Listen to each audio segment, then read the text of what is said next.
শ্বশুরবাড়িতে আমি সবার উপকার করেছি, কিন্তু আমার উপকারে আমি কাউকেই পাশে পাইনি। কারণ যখন আমার উপকারের জন্য কারো দরকার ছিল, তখন হচ্ছে ঘর বাড়ি পুরো সংসারটাই সবার আলাদা আলাদা, কে কার উপকার করবে বলো তো। শুভ সকাল বন্ধুরা, অনেক দিন পর একটা ভিডিও শেয়ার করবো, মানে 4-5 দিন হয়ে গেলো ব্লগ দেই না। আর সত্যি কথা বলতে কি, ব্লগ না দিলে না সত্যিই মনটা কেমন করে। আমি চেষ্টা করতে চাই যে আমি ব্লগ দেই, রোজই ডেইলি ব্লগ দেওয়ার চেষ্টা করি, কিন্তু সেটা আর হয়ে ওঠে না। তো যাই হোক, সকালবেলা ঝাড়ু দিয়ে শুরু করলাম, এখন উঠোনটা ঝাড়বো।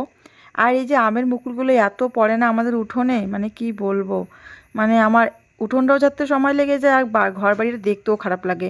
এই ঝাড়বো, তার সাথে সাথে কিছুক্ষণ পরেই দেখবি উঠোন ভর্তি আবার আমের মুকুল হয়ে গেল। ছেলেকে স্কুল দিয়েছি, ছেলেকে স্কুলে নিয়ে যায়, আবার নিয়ে আসে, আবার সংসারে একা হাতে, মানে একার সংসার তো, সম্পূর্ণ কাজ একা করা, মানে শরীরটা এতটাই দুর্বল হয়ে যায় না, সন্ধ্যাবেলা রাত্রেবেলা মনে হয় না যে ভিডিও এডিট করি। সেই ভিডিওটা কিন্তু দিতে দিতে দেরি হয়ে যায়। আমি অনেক দিনের ভিডিওটা এডিটের জায়গায় সাজিয়ে রেখেছি, কিন্তু ভয়েসটা দেওয়া হয়নি। তো ভাবলাম যে আজকে দিতেই হবে, যতই কষ্ট হোক। একা সংসার তো অনেকটাই চাপ হয়ে যায়, এখন বুঝতে পারি সত্যি একা সংসার কত কষ্টের। আমার সময়ে এরকম হয়, অন্যদের সময় কিন্তু ঠিকই ভালো ছিল, সবাই জয়েন্ট ছিলাম, কিন্তু আমার সময়ে দেখো সবার সংসার আলাদা, সব কিছুই একদম আলাদা আলাদা। তবে এরকম পরিস্থিতির মধ্যে পড়া কিন্তু ভালো, আমাদের যত বিপদ আপদ আছে সব কিছু আমি একা হাতে সামলাচ্ছি, আর সব কিছু জানতেও পারছি। আর একার জীবন একাই তো সব কিছু সামলাতে হবে না, আগে হোক পরে হোক একাই আমাকে সব কিছু সামলাতে হবে। এখন বা একসাথে খেলাম, কিন্তু কিছুদিন পর তো আর সবার সঙ্গে তো মিলমিশ নাও থাকতে পারে। আর সব থেকে বড় কথা, সবার মনের কথা, মনের মিল কিন্তু এক হয় না। আমি আমার মতন করে চলতে চাই, অন্যরা অন্যদের মতন করে চলতে চায়, আরেকজন আরেকজনের মতন করে চলতে চায়। তাই ভালো নিজের মতন করে নিজে চলো। তবে আমিও তো মানুষ, তখন আমার এই কথাগুলো মনে পড়ে যে ওদের সময় এমনটা ছিল না, আমার সময়ে ঠিক করে এমনটা, আমার সাথে যত খারাপগুলো হয়ে থাকে। আর আমি সত্যিই চাই না যে আমার সাথে যেটা হয় বা যেরকম হয় অন্য কারো কোনো মায়ের সাথে হোক, কারণ সন্তানের কষ্ট দুঃখ দেখলে সত্যিই মায়েদের খুব কষ্ট হয়। যখন একটা সন্তান হয় তখন কিন্তু একটা মায়ের সুখ দুঃখ সব কিছু সন্তানকে ঘিরেই থাকে। ছেলের ম্যাম আসার কথা আজকে সকালে, এই জন্য তুলে নিচ্ছে, আর এর জন্য না, সকালবেলা তো বাসি বিছানা তুলতেই হয়। ভাত বসিয়ে দিলাম, ইন্ডাকশন হবে না, আর বিছানাটা তুলে নিচ্ছি। বিছানাটা গোছাস করে নিয়ে রান্না করবো, কি রান্না করি, সকালের খাবারও বানাবো। সকালে বাসি বিছানা তোলা একটা সব থেকে বড় কাজ। স্নান করার পর এসে যদি দেখি না ঘরটা এরকম, সত্যি রাগ উঠে যায়। কারণ বাইরেটা তো পরিষ্কার করি, রান্নাঘরটা তো পরিষ্কার করি, পরিষ্কার পরিচ্ছন্ন দেখতে ভালো লাগে, অগোছলো একদমই ভালো লাগে না।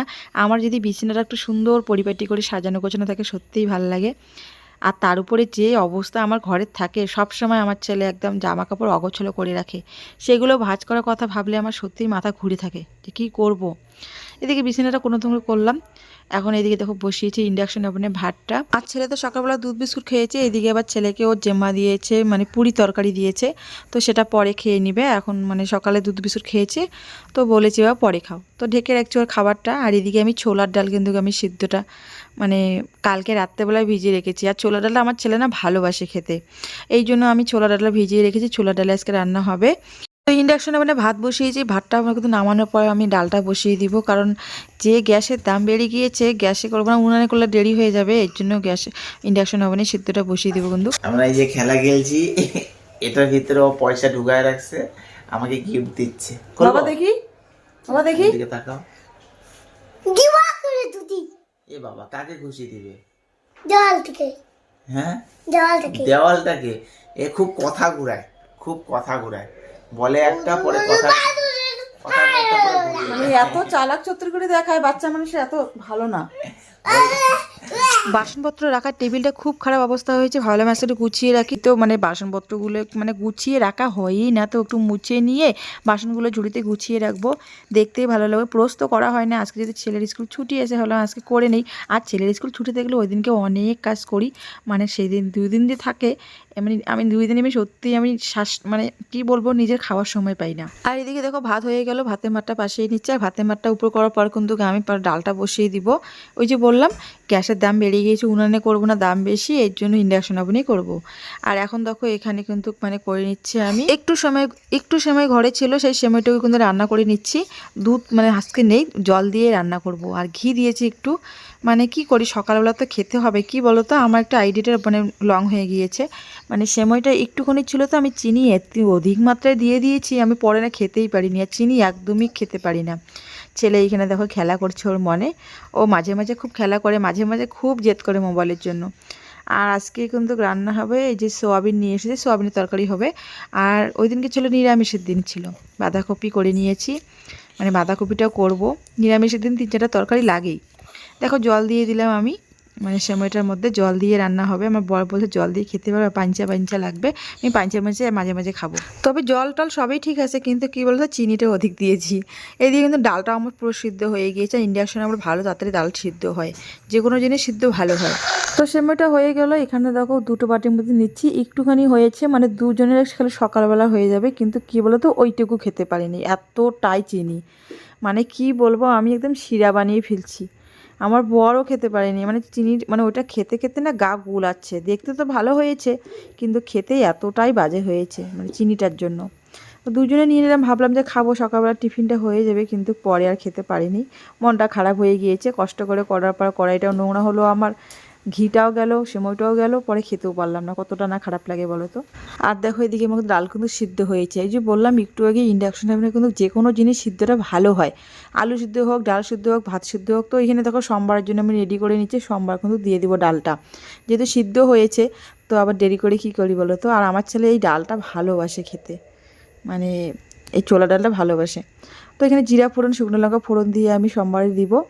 আর আমারও না এই যে মানে ছোলা ডালটা ভালো লাগে, আমার বর খেতে চায় না, কিন্তু আমার ভালো লাগে, এই জন্য আমাদের জন্যই নিয়ে আসে। ও খাক খাক নাই, আমরা তো ভালোবাসি খেতে, তো আমরা এই জন্যই নিয়ে আসে। অনেক কষ্টে একটা কথা মুখ দিয়ে বেরোলো যে প্রত্যেক বাবা মাকে যেন সেই সামর্থ্য দেন যে সন্তানের মুখে হাসি ফোটানো। আমরা একটা ছেলের জন্য গাড়ি অর্ডার করেছি, আজকে গাড়িটা আসবে। তো এই গাড়িটার জন্য আমার ছেলে পুরো 1 সপ্তাহ কান্না করেছিল। আমার মেজো যার ছেলের আছে, ও দাদার আছে, ও দেখে দেখে কান্না করে। আর একটু বলে যে আমাকে মানে গাড়িটা খুব ধরবে।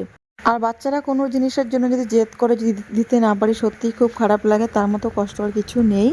তো আমরা তো সবসময় চাই না যে সন্তান যেন হাসি মুখে থাকে, কিন্তু কি বলতো, কিছু কিছু জিনিস যখন মনে করো সামর্থ্যর বাইরে বেরিয়ে যায়, তখন আর হয়ে ওঠে না। তো আমি চেষ্টা করি তার মধ্যে দেওয়ার, অনেক কষ্ট করে। তো সেটা তো সময়ের মধ্যে হবে। আর দেখো কী সুন্দর করে বসে আছে। এদিকে আমি এখন বাঁধাকপিটা করছি। যাই হোক, রান্না করতে করতে কিন্তু পার্সেলটা এসে পড়েছে। তো দেখো ডাল হয়ে গেল, এখন বাঁধাকপিটা ভাজা করেছি। তো আমি বরকে বলেছি তুমি গাড়িটা আসলে নিও। আমার ছেলে কিন্তু মানে মানে 1 সপ্তাহ থেকে অপেক্ষায় আছে যে গাড়িটা কখন আসবে। আর আজকে বৃষ্টি হচ্ছে, আকাশ ফুটছে, তার মধ্যে কিন্তু আমি ভয়েসটা দিচ্ছি। তোমার মাকে ডাকো। কি ভারী, মাকে দেখাও। হ্যাঁ বাবা, আনো তো খুলি, আনো আনো খুলি। আচ্ছা আচ্ছা আচ্ছা, খুলো। আচ্ছা এখানে আসছে ওর গাড়ি, তো আমার কি ফায়দা বলো? আমার কোনো ফায়দা নেই, তাই না? আমার তো কোনো পার্সেল নেই না। আমি পারি না, খুলতে, তুমি খুলো।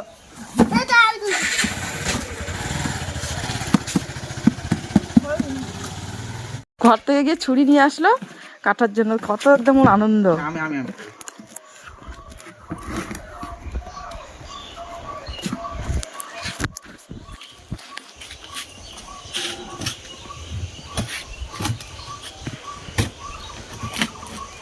তো আজকে খুশির দিন, হ্যাঁ তাই না?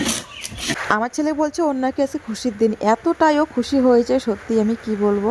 আমার কাছে ওর খুশিটা সব থেকে, ও খুশি থাক, হাসি খুশি থাক, তাই আমি সবসময় চাই। কি সাহার আজল তো। দাঁড়া দাঁড়া বাবা, দাঁড়া।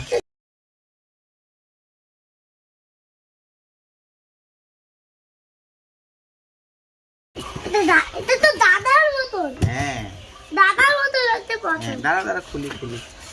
দাদার মতন দাদা। আজকে আমার ছুটি দিন। আজকে খুশির দিন, গাড়ি পায়া। এটা তুমি দাঁড়া বাবা, আমি খুলে দিচ্ছি বেটা। তুমি খুশি হয়েছো? হ্যাঁ আজকে তোমার খুশির দিন? হ্যাঁ বলে আজকে খুশির ছেড়ে দিন। দাও, এটা তো ব্যাটারি বোধ লাগাতে হবে। দেখি স্নান করবো না আজকে? ধরবো। হ্যাঁ, গাড়ি পেয়ে গাড়িটাকে ভালো করে যত্ন করে রাখতে হবে। হ্যাঁ, তো আজকের ব্লগটা ছেলের খুশি খুশি দিয়ে শেষ করলাম। দেখা হবে নতুন কোনো ব্লগে। গাড়ি পেয়ে তো ভীষণ খুশি, মানে কি